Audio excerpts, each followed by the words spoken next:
தோழமை சொந்தங்களுக்கு பணிவான வணக்கங்கள். அன்புடன் கேவிஎஸ். கடந்த 2 மாதங்களாகவே மத்திய அரசு ஊழியர்களுடைய ஓய்வு பெறக்கூடிய வயது என்பது 60 62 உயர்த்தப்படுகிறது என்கின்ற தகவலானது தீபோல் பரவி வருகிறது.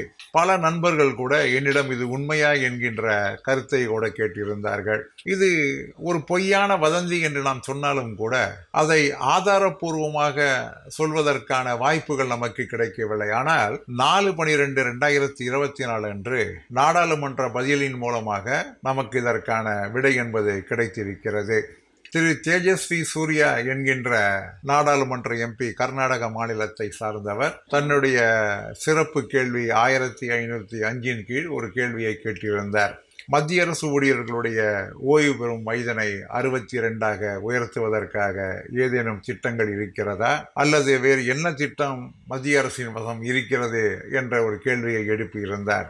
அதற்கு 4/12/2024 அன்று நாடாளுமன்றத்திலே அளித்த பதிலிலே மத்திய அரசு ஊழியர்களுடைய ஓய்வு பெறும் வயதை 62 உயர்த்துவதற்கான எந்த விதமான பரிந்துரை ப்ரொபோசல் என்பது அரசாங்கத்தினுடைய கவனத்தில் இல்லை.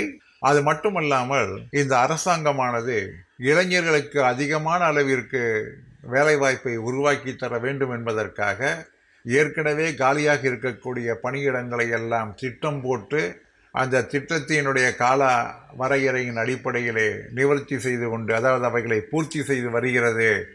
இளைஞர்களுக்கு வேலைவாய்ப்பிற்கான வழியை உருவாக்கி தருகிறது. ஆகவே ஓய்வு பெறும் வயதை 62 உயர்த்துவதற்கான எந்த விதமான ப்ரொப்போசலும் அரசாங்கத்தினுடைய கவனத்தில் இல்லை என்று அந்த ரிப்ளையிலே சொல்லப்பட்டிருக்கிறது.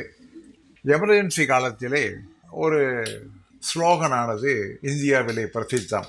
ரூமர் மோஞ்சர்ஸ் ஆர் நேஷன் எனிமீஸ், வதந்தியை பரப்புபவர்கள் தேசத்தினுடைய விரோதிகள் என்ற வாசகமானது ரொம்ப பிரசித்தமான ஒரு வாசகம். சமீப காலங்களிலே 18 மாத டிஏ அரியர்ஸ் நிர்மலா சீதாராமன் கையெழுத்து போட்டு விட்டார், வருகிறது. 8வது ஊதியக்குழு அமைக்கப்பட்டு விட்டது. 50% டிஏ மெர்ஜர் என்பது அளிக்கப்பட்டு விட்டது.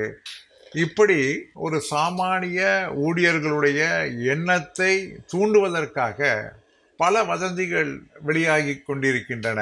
அந்த வதந்திகளை ஒன்றுதான் இந்த ஓய்வு பெறும் வயது என்பது 62 உயர்த்தப்படும் என சொல்லப்பட்டது.